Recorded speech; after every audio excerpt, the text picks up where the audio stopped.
during the New Hampshire primary, there was this weird robocall that was going out to New Hampshire voters.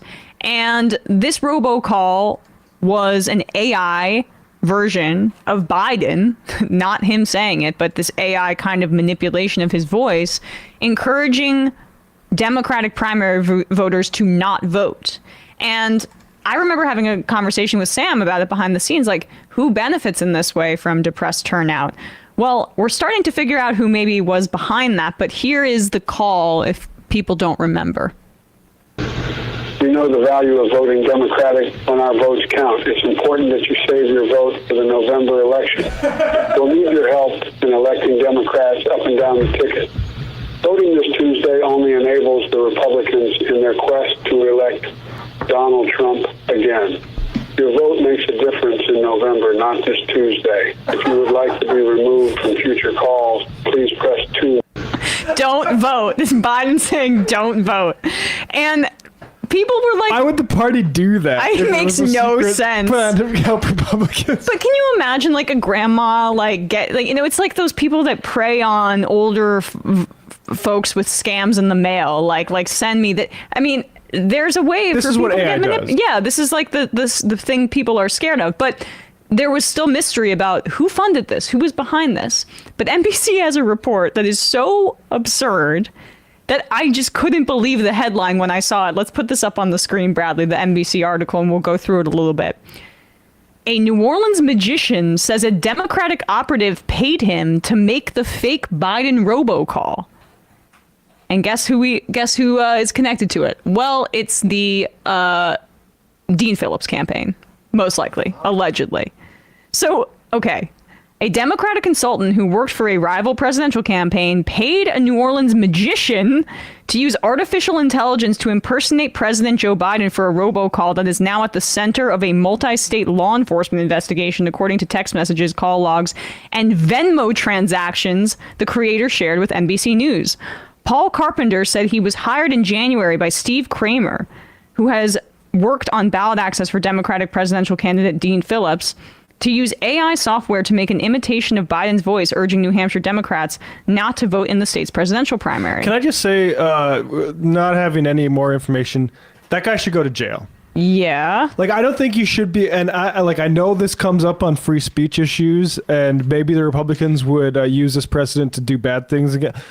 You should not be able to lie about elections like that, to make to do fraud about elections. We have to protect elections, and I think that that Steve Kramer should serve jail time. Yeah, Steve Kramer. Just so we have the history of who this person is. Steve Kramer, the president of his own small firm, is a get-out-the-vote specialist who has worked on dozens of mostly Democratic campaigns over the past 20 years, including some high-profile ones. Previously in New York, if you can go down to this part in the article, Bradley. Previously based in New York, he has a history of working in New York City politics. His Facebook page shows him frequently on vacation and enjoying nightlife in New Orleans or Miami in a loud shirt with a drink in hand. Steve Kramer has worked on numerous major campaigns, but this is not his first brush with controversy. In 2020, while working on Ye's independent presidential campaign, Kanye, Steve Kramer helped Ye with ballot access in several states and spoke on the record as a top strategist for the campaign. Ye ended up having problems over his ballot access in 3 states and was also criticized for his comments about slavery. Yeah, this was before he was praising Hitler. In 2021, a former client, Sarah Trishwell, a Republican who had been running for mayor in New York City, sued Steve Kramer. She accused him of sabotaging her campaign by delivering signatures that ended up being mostly invalid, preventing her from getting on the ballot. He has refused to comment on the pending litigation, but denied the accusations in court filings. The case remains open. Here we go. This is interesting. He was also involved in Nomiki Khan's 2019 campaign for New York City public advocate that led her former compliance officer to file a formal complaint with the city campaign finance agency on mysterious payments to a Louisiana firm with which Steve Kramer was involved. Khan had contended that the complaint was entirely political and has been locked in litigation with the compliance officer, who then sued her for defamation. Not good. So this guy's a career crook, basically. Yeah. And the quotes at the beginning are just so unbelievable. from the magician, if we could scroll back up. I created the audio using the robocall. I did not distribute it, Carpenter said in an interview in New Orleans, where he is currently residing. I was in a situation where someone offered me some money to do something, and I did it. There was no malicious intent. I didn't know how it was going to be distributed. Carpenter, who holds world records in fork bending and straitjacket escapes, but has no fixed address, showed NBC News. I mean, very mysterious man. He's bending forks. I mean, this is the guy at the center of the anti-Biden New Hampshire disinformation campaign. Also has records in fork bending. Has no fixed address, showed NBC News how he created the fake Biden audio and said he came forward because he regrets his involvement in the ordeal and wants to warn people about how easy it is to use AI to mislead. But this is how freaking... I appreciate that. I appreciate this guy. I know. I mean, some integrity from this magician here, but like, this is how shoddy this guy is and this operation is for Dean Phillips.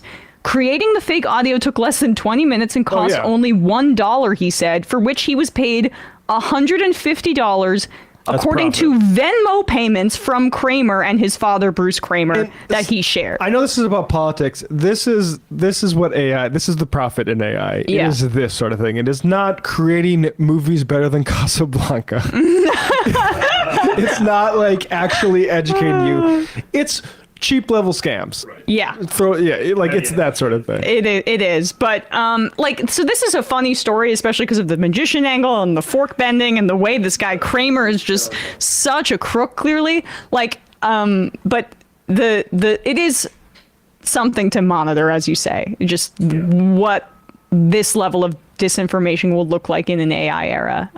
This should be against the law. You should and I felt the same way. We need more campaign ad restrictions and finance laws in general, and this should be one of them. Yeah, and there was Tim Pool got upset because that one guy sent the text message saying the election was on a different day, and they're saying, well, what about all these Democratic people who also made similar jokes? It's like, I think you should not be able to make those jokes if you have a platform and can influence people. I don't think I should be able to make those jokes. If I even joke about actually election day is postponed for a week, I think at very least a letter from the government saying don't fucking do that, because this is serious. Yeah. And that we can use technology. Everyone's fucking sick of robocalls. People don't answer their phones anymore. That we can use AI plus the spam call stuff to influence elections. It's a fucking joke that we tolerate that.